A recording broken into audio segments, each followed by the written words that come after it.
بسم اللہ الرحمن الرحیم اللہم صلی علی سیدنا و مولانا محمد وبارک وسلم وصلی علیہ۔ السلام علیکم ناظرین، پروگرام حی علی الفلاح میں ایک مرتبہ پھر خوش آمدید، اور میں ہوں آپ کا میزبان سید زین الرضا۔ ناظرین، اس پروگرام کا فارمیٹ آپ کو معلوم ہے، آپ اس پروگرام کے اندر ہمیں لائیو کالز کرتے ہیں اور اپنے مسائل سے ہمیں آگاہ کرتے ہیں۔ اس کے ساتھ ساتھ ہم تک آپ کے میسیجز بھی پہنچتے ہیں اور خطوط بھی پہنچتے ہیں، تو آپ کی جو کالز ہوتی ہیں یا آپ کے جو میسیجز ہوتے ہیں یا آپ کے جو خطوط ہوتے ہیں، ان کا ہم قرآن و سنت کی روشنی کے اندر جواب دینے کی کوشش کرتے ہیں۔ ناظرین، آج جو شخصیت ہمارے ساتھ گفتگو کے لیے موجود ہیں، نہایت ممتاز عالم دین ہیں، بڑی ہی خوبصورت گفتگو فرماتے ہیں جناب سید السادات حضرت علامہ پیر سید طاہر حسن یوسفی صاحب۔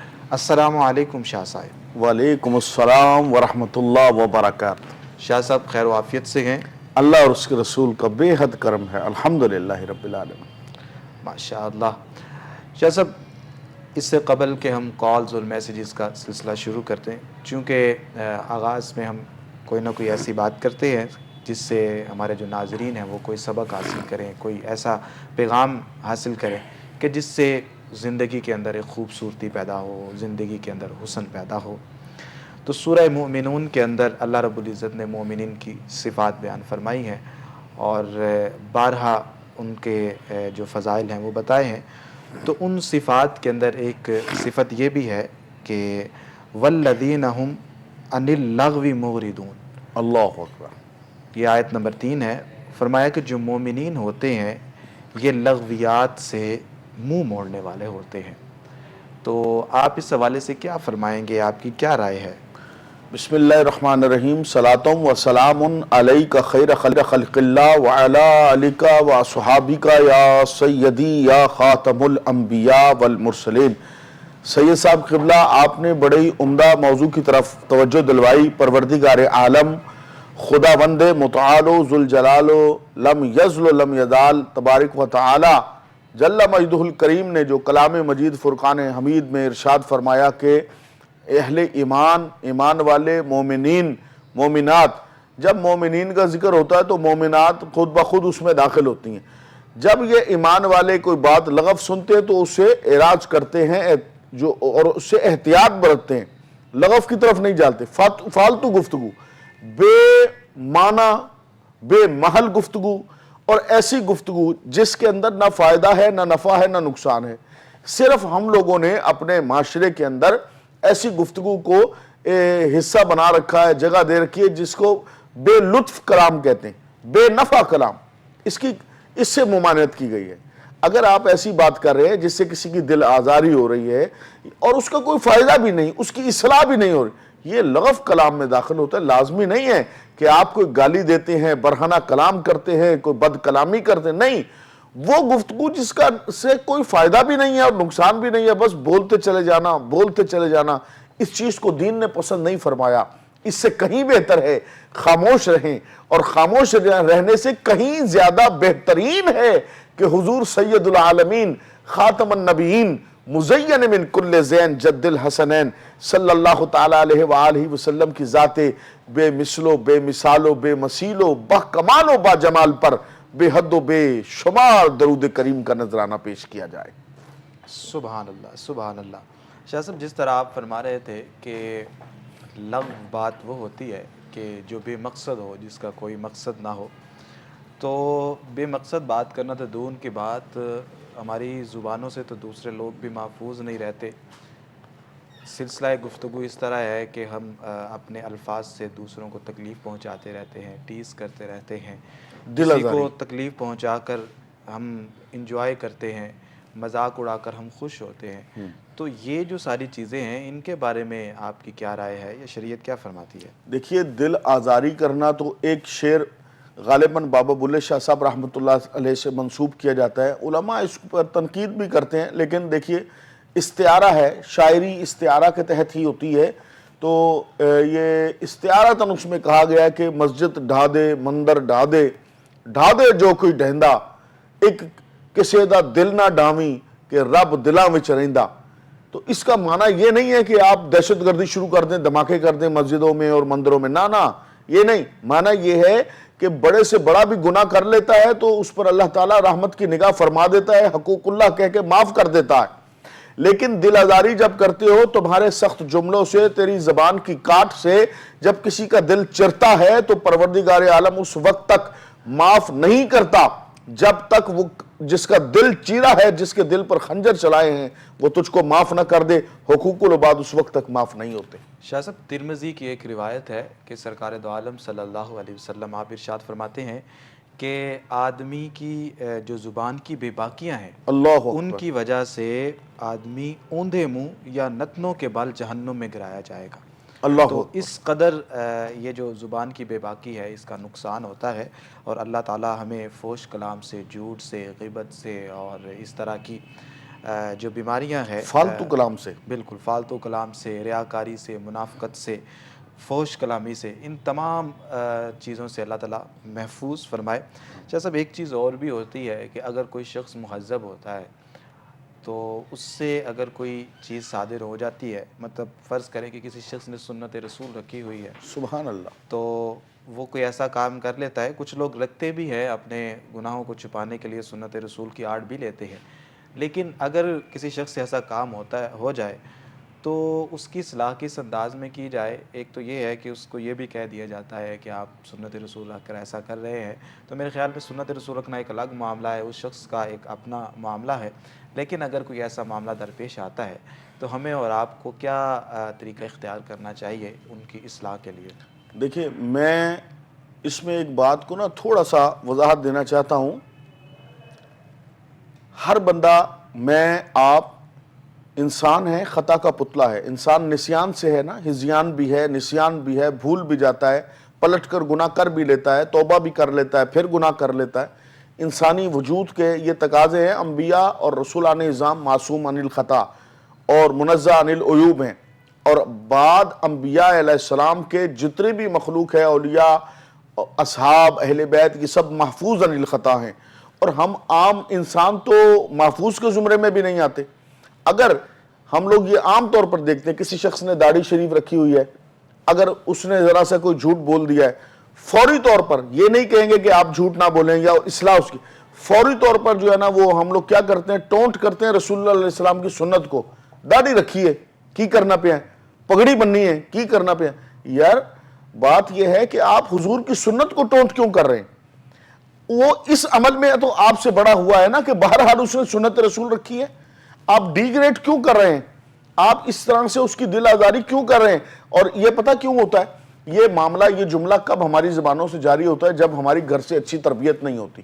انسان کے وجود پر تین چیزوں کا اثر ہوتا ہے۔ ایک زمین کا، دھرتی کا اثر آپ کے مزاج پر ہوتا ہے، ایک باپ کے خون کی تاثیر آپ کے وجود میں ظاہر ہوتی ہے، اور تیسرا آپ کے ماں کے دودھ کی نیک تاثیر آپ کے اوپر ظاہر ہوتی ہے۔ اگر ان تینوں میں کہیں ایک جگہ بھی کمی رہ جائے تو پھر آپ دین کو ہلکا لینے لگتے ہیں۔ اور دین کی جو یہ شعار اسلام ہے داڑھی شریف رکھنا اسلام کے شعار میں سے ہے، امامہ شریف باندھنا، سنت رسول کو اختیار کرنا، یہ نبی کریم علیہ السلام کی سنتیں ہیں۔ خدا کے لیے اس کو ٹونٹ کرنا چھوڑ دیں، یہ ایک فضول کلام ہے، اللہ بھی ناراض، رسول اللہ بھی ناراض، اور جس بندے پر آپ نے یہ وار کیا جملے کا، صرف اس لیے کہ میری بات مضبوط ہو جائے اور میری بات غالب آ جائے، آپ کو معلوم ہی نہیں ہے آپ نے کسی کا کیسا دل چیر دیا۔ میرا ذاتی یہ مزاج ہے کہ کوئی اگر ہمیں نام لے کر بھی گالی دے دے، ہم اللہ کی رضا کے لیے اس کو معاف کر دیتے ہیں، لیکن اگر کوئی رسول اللہ علیہ الصلوۃ والتسلیم کی سنت مبارکہ کو ٹونٹ کرے، خدا کی قسم یہ گردن ہم نے اس لیے رکھی ہے کہ حضور کے دین کی عزت کی حفاظت کریں، ناموس رسالت پر پہرا دیں۔ یہ حضور کی سنت کی بے ادبی ہے کسی کو یہ کہنا کہ داڑھی رکھیے کام کر دیتا ہے۔ بھئی آپ نے تو داڑھی بھی نہیں رکھی، آپ دوہرے گناہ گار ہیں کہ ایک آپ نے داڑھی نہیں رکھی ہوئی، سنت نہیں اختیار کی ہوئی، اور دوسرا آپ سنت رسول کو ہٹ کر رہے ہیں، ٹونٹ کر رہے ہیں اس کو۔ یعنی وہ کیا کرے، دل آزاری اس کی جب ہوگی، اگر اللہ نہ کرے وہ منڈوا بیٹھا تو اس کا عذاب آپ کے اوپر پڑے گا۔ لہٰذا بولتے ہوئے یہ دیکھ لیجئے، اور یہ کچھ کم ظرفی بھی ہوتی ہے، کم ظرف ہمیشہ پگڑی کی طرف اچھلتا ہے۔ آخری جملہ میں یہ کہتا ہوں، پیر نصیر الدین گیلانی علیہ رحمت نے فرمایا تھا کہ ذرا سی چوٹ کھائے، شرم سے پانی پانی ہو، میں چاہتا ہوں کہ دشمن بھی خاندانی ہو. یہ خاندانی لوگ اس طرح کی بات نہیں کرتے. ہیج مدہ پست قامت جن کی گھر سے اچھی تربیت نہیں ہوتی نا، وہ اس طرح رسول اللہ کی سنت کو ٹونٹ کرتے ہیں. لازمی نہیں ہے کہ اگر کسی شخص نے داڑھی رکھی ہے تو وہ دہشت گردی ہوگا، وہ دھماکے ہی کرتا ہوگا. کیا پتا وہ داتا علی حجویری کا کوئی وارث بیٹھا ہو، وہ غوث الثقلین کی کوئی تعلیمات بیان کرنے والا عاشق رسول بیٹھا ہو. لہٰذا اپنی زبان کو قابو میں رکھیے، کیونکہ آپ کی زبان نہ جانے کتنوں کے دل چیر کر گزر جاتی ہے. اللہ اکبر. شاہ صاحب میں آپ کی اس بات کا خلاصہ نبی پاک صلی اللہ علیہ وسلم کے فرمان کی روشنی میں کرتے ہوئے مرحبا سوالات کی طرف بڑھتا ہوں جو کہ ہمارے پاس موجود ہیں. ابن ماجہ کی روایت ہے کہ سرکار دو عالم صلی اللہ علیہ وسلم آپ ارشاد فرماتے ہیں کہ کسی شخص کے اسلام کی خوبی یہ ہے کہ جس بات کا تعلق اس سے نہ ہو وہ اس کو چھوڑ دے. واہ واہ. یعنی جس چیز کے ساتھ اس کا تعلق نہیں ہوتا وہ اس چیز کو چھوڑ دیتا ہے. اور ایک بزرگ ہمارے گزرے ہیں حضرت ابراہیم تمیمی رحمۃ اللہ علیہ. آپ فرماتے ہیں کہ جب مومن بات کرنا چاہتا ہے تو وہ دیکھتا ہے کہ اگر فائدہ ہو تو بات کرتا ہے، واہ واہ، ورنہ وہ خاموش رہتا ہے. سبحان اللہ. اور فاجر جو ہوتا ہے اس کی زبان خوب چلتی ہے، وہ جو منہ میں آتا ہے وہ کہتا رہتا ہے. اور پھر آپ فرماتے ہیں کہ نتیجتاً یہ جو دو چیزیں ہیں یہ انسان کو ہلاک کر دیتی ہے. وہ کون سی ہے؟ ایک زائد مال اور دوسرا فضول کلام. اللہ. تو ایک اور بزرگ ہیں حضرت حسن رحمۃ اللہ علیہ، تو ان کا یہ کہنا ہے، وہ فرماتے ہیں کہ جس شخص کی گفتگو زیادہ ہو اس کا جھوٹ بھی زیادہ ہوتا ہے. تو اس لیے بولنے سے پہلے تولنا چاہیے اور دیکھنا چاہیے کہ وہ بات کریں جس سے ہمیں فائدہ پہنچتا ہے، یا ہمارے سامنے والے کو یا ہمارے دوستوں کو جس سے کسی کو فائدہ پہنچے وہ بات کرے، نہ کہ وہ بات کرے جس سے نقصان پہنچے یا ایک لغو کلام ہو. شاہ صاحب ہمارے پاس سوالات بھی موجود ہیں، ان کی طرف بھی آتے ہیں. شاہ فاطمہ ہیں، انہوں نے اپنی بیٹے کے لیے، عتیق ان کے بیٹے کا نام ہے، ان کے رشتے کے لیے بولا ہوا ہے، تو ان کے لیے کیا فرمائیں گے، کیا وظیفہ پڑھے وہ؟ بچے کا رشتہ لگ نہیں رہا، یا ہو کر ٹوٹ جاتا ہے، یا آ ہی نہیں رہا ہے، کوئی کس طرح کا یہ معاملہ ہے؟ رشتہ ابھی آ ہی نہیں رہا، رشتہ کرنا چاہ رہے ہیں، کوئی بات بن نہیں رہی، تو اس حوالے سے ٹھیک ہے. نماز کی پابندی کریں، وضو میں رہیں، اور سورہ مبارکہ کوثر، یہ شادی کے رشتوں کے لیے میں اکثر جگہ پر یہی وظیفہ دیتا ہوں اور یہ بڑا مجرب ہے، اس لیے میں اس کو ریپیٹ کرتا رہتا ہوں. سورہ مبارکہ کوثر 101 مرتبہ جس کی شادی ہونی ہے، یعنی جو امیدوار ہے وہ خود پڑھے.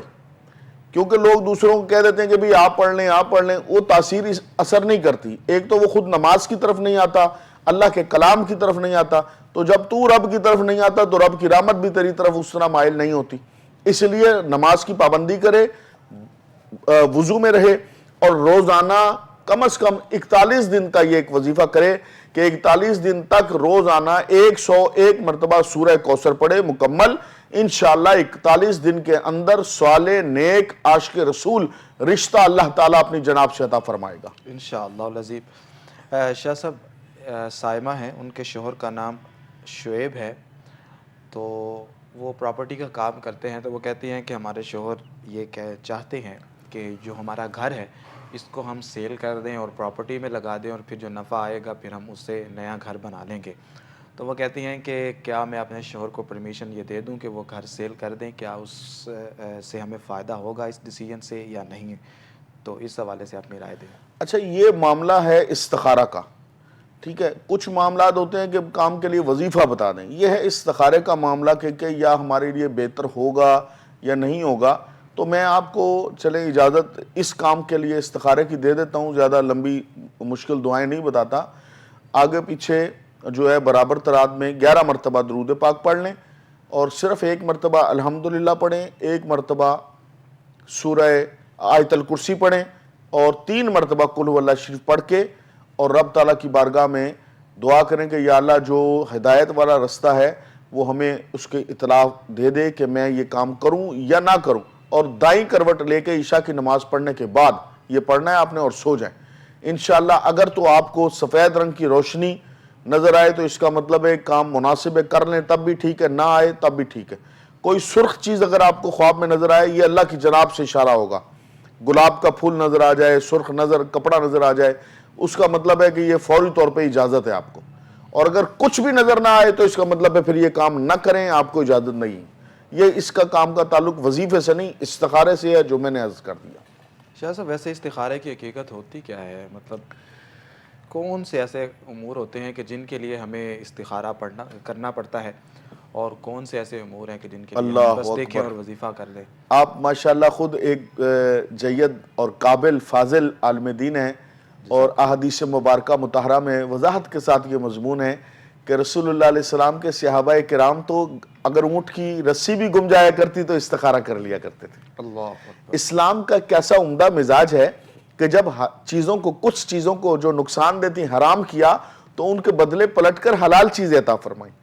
جب شراب کے نشے کو حرام کیا تو دودھ اور دہی کی جو جس کو ہماری زبان میں لسی کہتے ہیں، لسی کا یہ نشہ دے دیا کہ حلال ہے اور اس کو پینے سے عقل زائل نہیں ہوگی. جب بدکاری کو حرام کیا تو اس کے بدلے نکاح کی بہترین سنت عطا فرمائی. اسی طرح جب پانسے کے علم کو حرام قرار دیا تو استخارے کے پاک علم کو عطا فرمایا. قرآن کریم سے بھی استخارے سے مراد قرآن کا استخارہ یا قرآنی کلام پڑھ کر جو کیا جائے وہ استخارہ ہے. یہ طوطوں سے فالے نکلوانا، بلیوں کی فالے نکلوانا اور الو کے پنجوں کی فالے، اس کا قرآن و حدیث سے کوئی تعلق نہیں. قطعاً ان لوگوں سے بچیے عاملوں سے جو اس طرح کے استخارے اور آپ کو وہ جناب پتہ نہیں کیا فال نامہ کرتے ہیں. نو، بالکل نیور. ہر قرآن اور حدیث سے جو جڑا ہوا ہے وہ استخارہ کامل ہے. ہر بات پر استخارہ کیجئے. یہ جملہ بس میں کہہ دیتا ہوں استخارے کے لیے، استخارہ کرنا ایسے ہے جیسے آپ بلا واسطہ اپنے رب سے پوچھ رہے ہیں مالک تو بتا دے میں کام کروں نہ کروں. اس قدر ڈائریکٹ اپنے رب کے ساتھ کلام. شاہ صاحب بڑا خوبصورت آپ نے پیغام عنایت فرمایا. ناظرین ہم یہاں پر جا رہے ہیں ایک چھوٹے سے بریک کی طرف، ملتے ہیں بریک کے بعد. ویلکم بیک ناظرین، آپ دیکھ رہے ہیں پروگرام حی علی الفلاح اور میں ہوں آپ کا میزبان سید زین الرضا. ناظرین آج بڑی ہی خوبصورت گفتگو جاری ہے اور ہم اصلاح معاشرہ کے حوالے سے گفتگو کر رہے ہیں. ہمارے ساتھ قبلہ پیر سید طاہر حسن یوسفی صاحب موجود ہیں، اور ہم نے وہ چیزیں جو ہماری زندگی کے اندر شامل ہیں جن کا ہونا ہمارے لیے بالکل فائدہ مند نہیں ہے بلکہ ان کا شمار لغویات میں سے ہوتا ہے، تو ان سے اجتناب کرنا چاہیے، ان سے دور رہنا چاہیے. تو وہ کون سی چیزیں ہیں چند ایک ہم نے آپ کے سامنے رکھنے کی کوشش کی ہے، اور ساتھ ساتھ آپ کے جو پیغامات ہیں، آپ کے جو میسیجز ہیں وہ بھی ہم نے ذکر کیے. شاہ صاحب ترمذی کی ایک اور روایت ہے آپ کے سامنے رکھتا ہوں، آپ اس حوالے سے کیا فرمائیں؟ یہ کہ سرکار دو عالم صلی اللہ علیہ وسلم کا ارشاد ہے کہ جس نے اپنے بھائی کو کسی گناہ پر آر دلائی وہ اس وقت تک نہیں مرے گا جب تک وہ بھی اللہ تعالیٰ جب تک اس کو اس گناہ میں مبتلا نہ کر دے یا وہ اس گناہ کے اندر مبتلا نہ ہو جائے. تو آپ کیا فرماتے ہیں اس حوالے سے کہ کسی کو کسی کے گناہ پر آر دلانا یہ کس قدر برا ہے؟ کیونکہ ہم نے یہ بھی معاشرے کے اندر یہ چیزیں جب یہ میں نے حدیث پاک دیکھی اور پھر معاشرے کے اندر چیزوں کو رائج دیکھا تو بہت سارے لوگ اگر کسی سے گناہ ہوا ہے تو ہم نے دیکھا ہے کہ ان پر وہی گناہ گزرا ہے یا وہی کیفیت ان پر گزری ہے. اگر انہوں نے نہیں کیا تو ان کی اولاد میں سے کسی نہ کسی نے ضرور کیا ہے، اگر وہ کسی کو شرمندہ کرتے ہوئے دکھائی دیتے. بہت ساری مثالیں ایسے سامنے سے آنکھوں کے سامنے سے گزر رہی ہیں. اور ایک چیز اور بھی ہے، میں یہ کہا کرتا ہوں کہ ہم اپنی تقدیر اپنی زبان سے لکھ رہے ہوتے ہیں، جو ہم دوسروں کے بارے میں کہہ رہے ہوتے ہیں چاہے اچھا یا برا، خدا وہ ہمارے سامنے ضرور لے کر آتا ہے. اس حوالے سے آپ کی کیا رائے ہے؟ سید صاحب قبلہ جو بھی آپ نے اپنے روایت جامع ترمذی شریف کی سنائی ہمیں اور شفقت فرمائی ہمیں، وہ آپ نے پڑھ کر سنایا، اس کا مفہوم اس میں بھی دیکھیے دو قسم کا مزاج ہے. آر دلانے کے بھی دو قسم کی جو ہے نا وہ مزاج ہے. ایک تو آپ کی نیت کیا ہے، آیا آپ اس شخص کو آر دلوا رہے ہیں اس کی اصلاح کے لیے یا اس کو شرمندہ کرنے اور لوگوں کے سامنے ذلیل کرنے کے لیے؟ بالکل شاہ صاحب، اس میں نا ایک چیز میں اور ایڈ کر دیتا ہوں، چونکہ میرا تعلق تدریس سے بھی ہے اور تعلیم و تعلم سے بھی ہے، آپ کا بھی ہے. تو ہمارے پاس اگر کوئی ایسا کیس آتا ہے تو ہم صرف اگر کسی سے کوئی غلطی ہوئی تو اس کی جتنی سزا بنتی ہے وہ سزا ہم اس کو دے دیتے ہیں، یا جو اس پر جرمانہ عائد ہوتا ہے وہ کر دیتے. اس کے علاوہ کبھی اس کی غلطی کو دوبارہ نہیں دہراتے. اور یہ میں سب کو تلقین کیا کرتا ہوں کہ بچے کو یا طالب علم کو یا کسی بھی مسلمان بھائی کو اس سے غلطی ہو گئی ہے تو اس کے سامنے اس کا ذکر نہ کرے. کیا فرماتے ہیں آپ کے گناہ پر بار بار پھر وہ دہرایا جاتا ہے اور صدیوں تک انسان دنیا سے چلا بھی جاتا ہے پھر بھی اس کی جو غلطی ہوتی ہے وہ دہراتے رہتے ہیں ہم. اور ذکر کرتے ہیں ہاں وہ اس نے تو فلانا کام کیا تھا. تو اس بارے میں دیکھیے، جب توبہ ایک شخص صاحب تھے لاہور شریف میں، انہوں نے کسی ایسے شخص کا کلوں میں داخل شرکت کر لی کہ جس نے نبی کریم علیہ السلام کے دین کے خلاف بات کی تھی.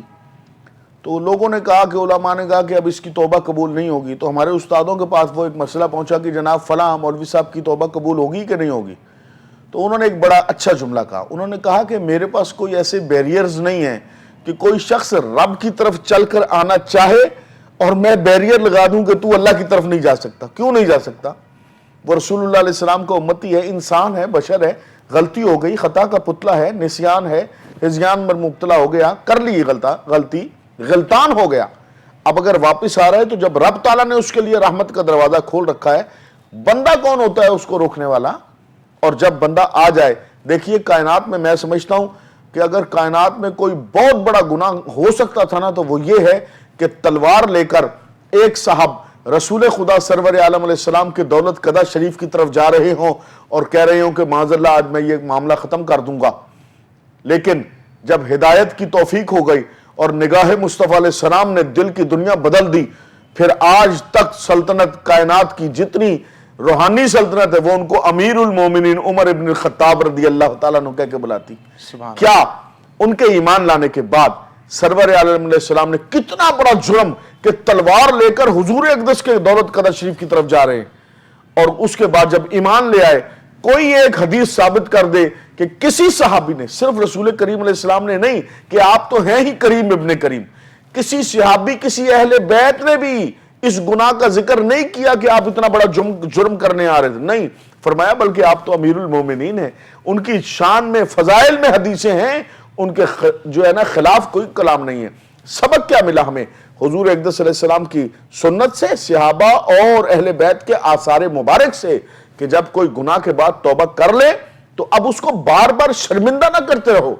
یہ نہ ہو اللہ نہ کرے وہ دوبارہ اگر دل آزاری ہو گئی اور وہ دوبارہ اس گناہ کی دنیا میں پلٹ گیا تو اس کے گناہ پہ جانے یا کفر میں جانے کا کفر بھی آپ پر ہے. ضد میں بھی آ جاتے ہیں، ضد میں آ جاتے ہیں لوگ. ایک مرتبہ اس کو برا کہیں، دو مرتبہ کہیں تو پھر وہ اس کی ضد پکڑ لیتا ہے بندہ.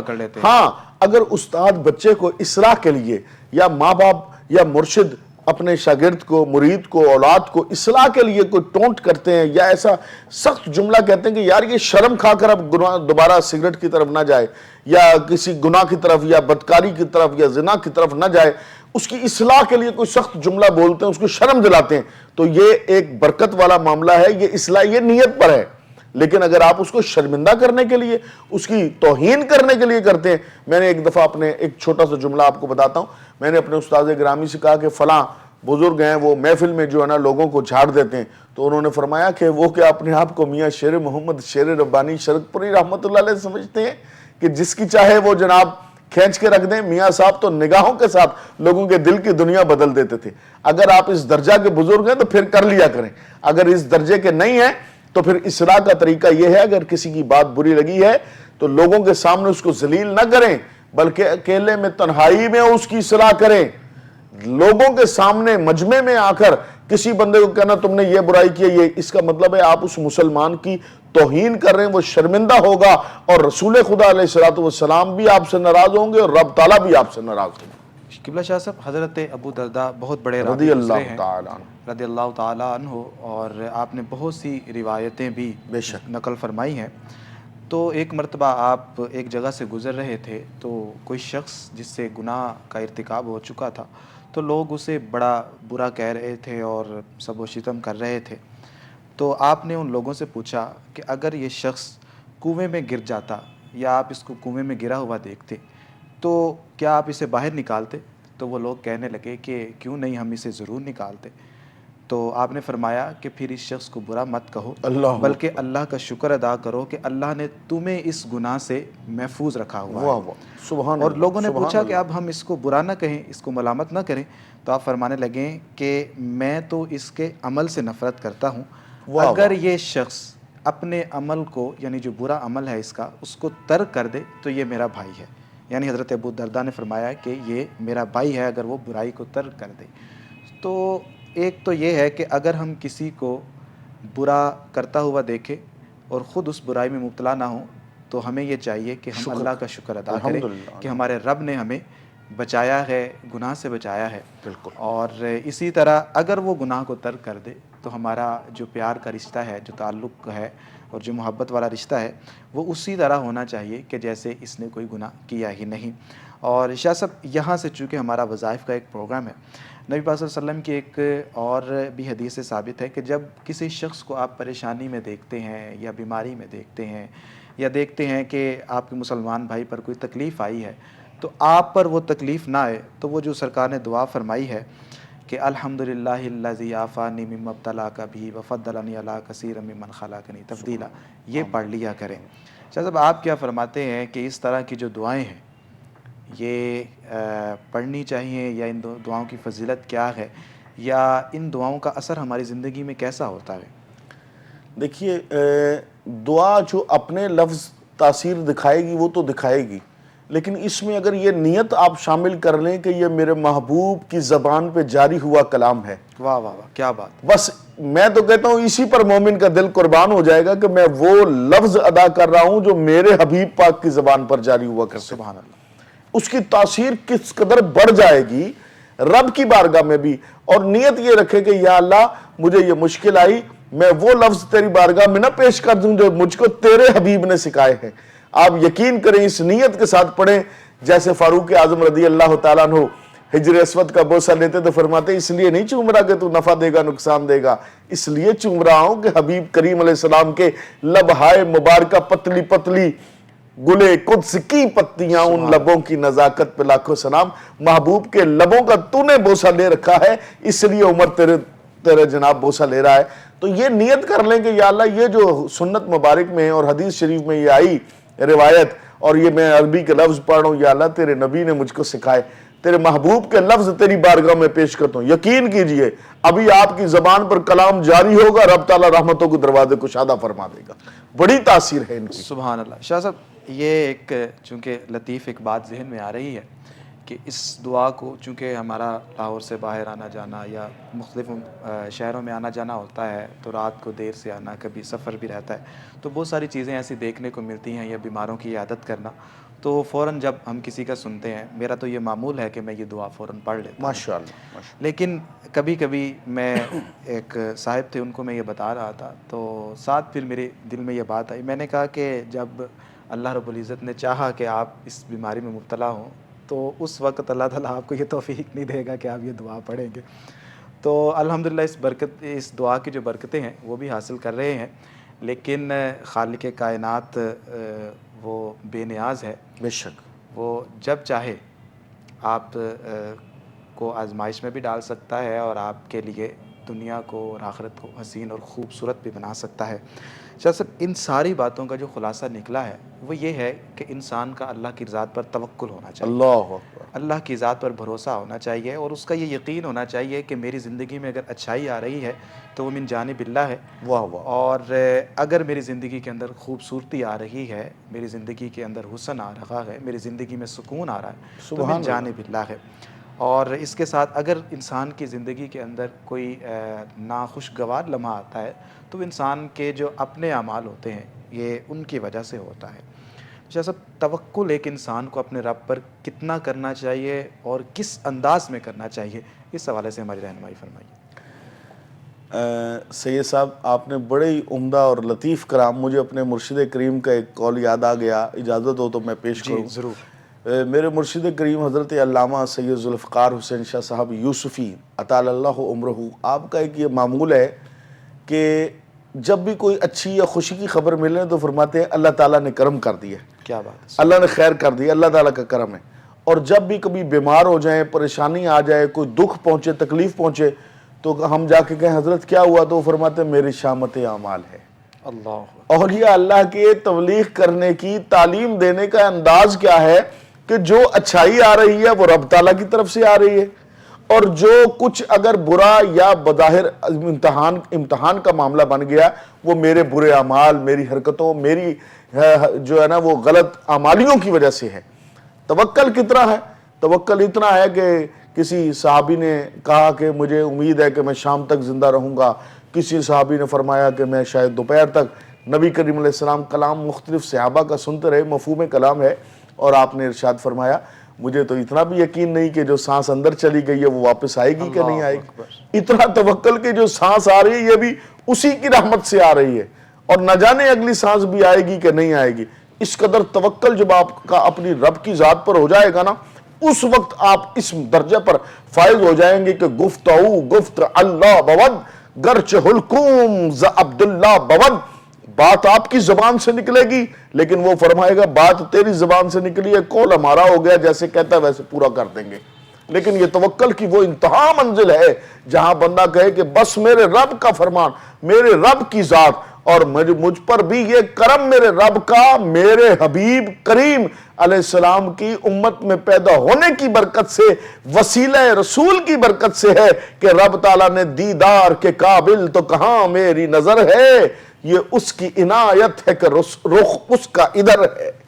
یہ توکل ہے۔ شاہ صاحب ایک توکل کا معنی یہ بھی لیتے ہیں لوگ کہ وہ خود کوشش نہیں کرتے، انتظار میں رہتے ہیں کہ ہمارے لیے کچھ نہ کچھ ایسا آئے گا کہ جس کی وجہ سے ہماری زندگی بدل جائے گی، وہ محنت نہیں کرتے، اللہ اکبر۔ اپنے جو معاملات ہوتے ہیں ان کے اندر وہ جو گرم روشنی دکھاتے ہوئے نظر نہیں آتے اور غفلت کرتے ہوئے نظر آتے ہیں، تو ایسے لوگوں کے بارے میں کیا فرمائیں گے؟ کشف المحجوب شریف میں حضرت داتا گنج بخش رحمۃ اللہ تعالیٰ علیہ نے ایک واقعہ لکھا ہے۔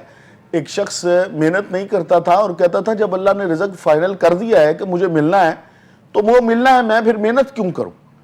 اور ایسا ہی ہوتا، وہ دریا کے کنارے بیٹھ جاتا اور دریا کے پانی کے رخ سے ایک اس زمانے کا کہہ لے کہ ٹفن بنا ہوا آتا، گرم روٹی سالن اس کے اندر ہوتا، وہ کھولتا روز کھا لیتا، اور جب اس کو دوست کہتے کہ محنت کرو رزق حلال کماؤ تو وہ کہتے دیکھو اللہ نے وعدہ کیا ہے رزق کا اور میرا رزق آ رہا ہے تو پھر مجھے محنت کرنے کی ضرورت ہی کیا ہے؟ تو ایک عالم دین کوئی بزرگ تھے، انہوں نے کہا کہ جا کر پتہ تو کر یہ کھانا آتا کہاں سے ہے۔ وہ شخص پانی کے اپوزٹ سائڈ پر چلنا شروع ہو گیا جس رخ سے کھانا آتا تھا۔ کافی دور گیا تو دیکھا ایک جھونپڑی تھی، اس جھونپڑی میں سے ایک چھوٹی بچی نکلتی اور وہ ٹفن ڈیلی روزانہ وہ پانی میں بہا دیتی، یہ پکڑ لیا کرتا، اس ٹفن کو کھولتا کھانا کھاتا۔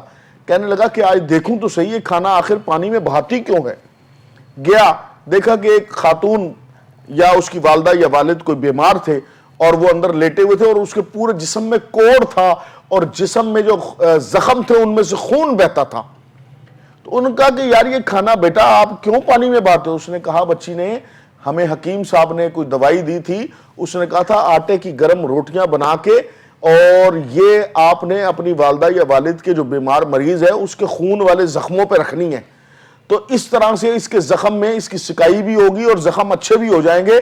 یہ گندا کھانا ہوتا ہے، میں سوچتی ہوں کہ پھینکوں گی تو بیعت بھی نہ ہو رزق کی، میں باندھ کر پانی میں بہا دیتی ہوں تو پھر الٹیاں کرتا پھرے۔ بزرگوں کے پاس آیا، آپ نے فرمایا کہ بغیر محنت کے رزق تو مل جاتا ہے، جس درجے کا ملتا ہے اس کا تجھے مشاہدہ کروا دیا، لہٰذا محنت کرو گے تو شیروں کی کمائی کھاؤ گے، اور اگر محنت نہیں کرو گے تو رزق تو مل جائے گا لیکن شیروں کا آگے سے جھوٹا بچا ہوا جیسے گدے کھاتی ہیں وہ۔ یہ سارا کلام کشف المحجوب شریف کا میں بیان کر رہا ہوں۔ تو گدوں والا کھانا کھائیں گے، خدا را گدوں والا کھانا نہ کھائیں، ہاتھ سے کما کر۔ اور علماء حضرات، نعت خواں حضرات، قوال حضرات، اصلاح کے لیے کہہ رہا ہوں، میں تنقید نہیں کر رہا، خدا را ذکر بھی کریں لیکن اس ذکر کو عبادت بنا کر کریں، بیچیں نہ، بیچیں گے تو پھر گدوں والا مال کھائیں گے، شیروں والا مال کھائیے، اور شیروں والا مال یہ ہے کہ رزق حلال الگ کمائیے اور جو یہ دین کی خدمت ہے یہ الگ عبادت سمجھ کے کیجیے۔ کہ جتنے بھی خطیب حضرات ہیں یا ثنا خوان حضرات ہیں یا قوال حضرات ہیں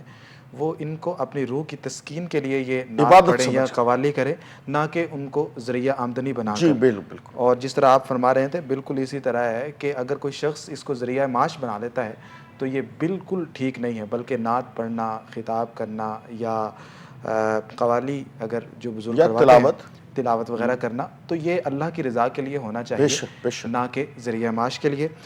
یہاں پر ناظرین ہمارا جو پروگرام ہے وہ اختتام کی طرف جا رہا ہے۔ قبلہ شاہ صاحب آپ کی تشریف آوری کا میں تہہ دل سے شکر گزار ہوں، بڑی خوبصورت آپ نے گفتگو فرمائی اصلاح معاشرہ کے حوالے سے۔ اللہ رب العزت آپ کے علم اور عمل میں برکتیں عطا فرمائے۔ ناظرین اسی کے ساتھ اپنے میزبان سید زین الرضا کو اس کی پوری ٹیم کے ساتھ اجازت دیجیے۔ اللہ حافظ، دعا فرمانے شاہ صاحب۔ بسم اللہ الرحمن الرحیم، صلی اللہ تعالی علی حبیبہ سیدنا مولانا محمد وآلہ وصحبہ وبارک وسلم وصلی علیہ ربنا آتنا فی الدنیا حسنۃ وفی الآخرۃ حسنۃ وقنا عذاب النار۔ یا اللہ ہم نے تیرے دین کی خدمت کے لیے، خدمت کی نیت سے، خلوص دل سے یہ جو کچھ کلمہ کلام پڑھا، یا اللہ اپنی بارگاہ میں قبول و منظور فرما۔ ہمیں بھی، سننے والوں کو، آگے سنانے والوں کو، سب کو اس کی برکت عطا فرما، عمل کرنے کی توفیق عطا فرما۔ اس ادارے نے دین کی اس خدمت کا بیڑا اٹھایا ہے، یہ KN نیوز کو یا اللہ دن 11 گنا رات 12 گنا ترقیاں عروج عطا فرما۔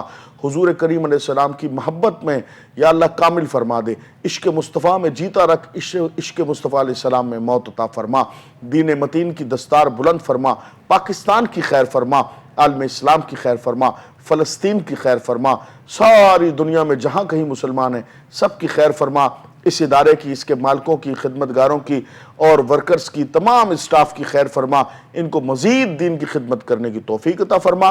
وصلی اللہ تعالی علی خیر خلقہ نور عرشہ زینت الفرشہ سیدنا و مولانا محمد و آلہ و صحبہ اجمعین برحمتک یا ارحم الراحمین۔